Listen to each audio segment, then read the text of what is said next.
Shi wasan Kano muna son ka ba mu gidanka da zami wani shudu. Magana fa muke kuma ka yi shiru. To ni ba ma hukaci bane.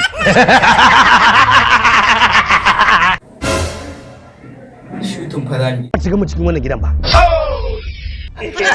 Zainab ce ta aiko mu ta ce za ka ba mutum da kai ka mutum. Gidana ne ba gidan ba Zainab bane. To in ba haka ba ma na gani ma faɗan fim ɗin nan ne. In ji uban wa. Na ce in ji uban wa. Mun sha mai sana'a kana kallo muna ta fama a kallo da keshin ka sa baki mana. Kai dabba ne. Ni ba dabba bane daga cewa ka sa baki. Ɗanin mai gidan nan ne uwan mu ɗaya uban mu ɗaya da shi. Kaga malam ba a so ka bar shi ba. Dan Allah a taimaka mana. Na ce da hausa nake magana nan ba. In ka bani ai ba faduwa kai.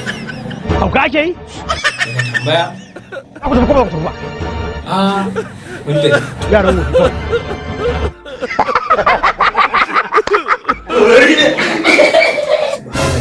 Wai kai me yasa ba za ka ke ba kullum halin ka irin na yara. Karamar kwakwalwa ce da ni. Ka ji za ka yi.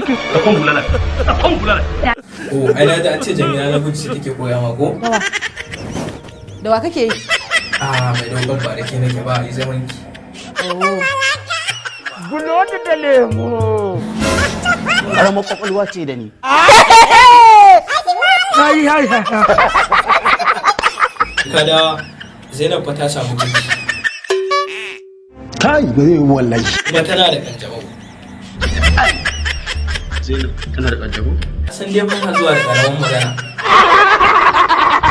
To wani shege ta bace to Babu ni a cikin rigimar. Ka ji da shi. wai wallahi la ilaha illallah.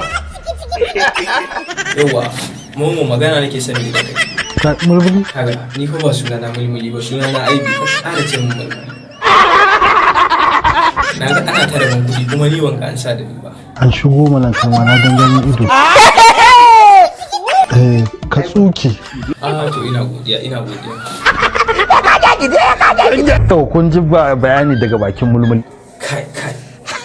Na ce ma ni ba sunana mulmuli ba. Sunana aibi kai na mulmuli.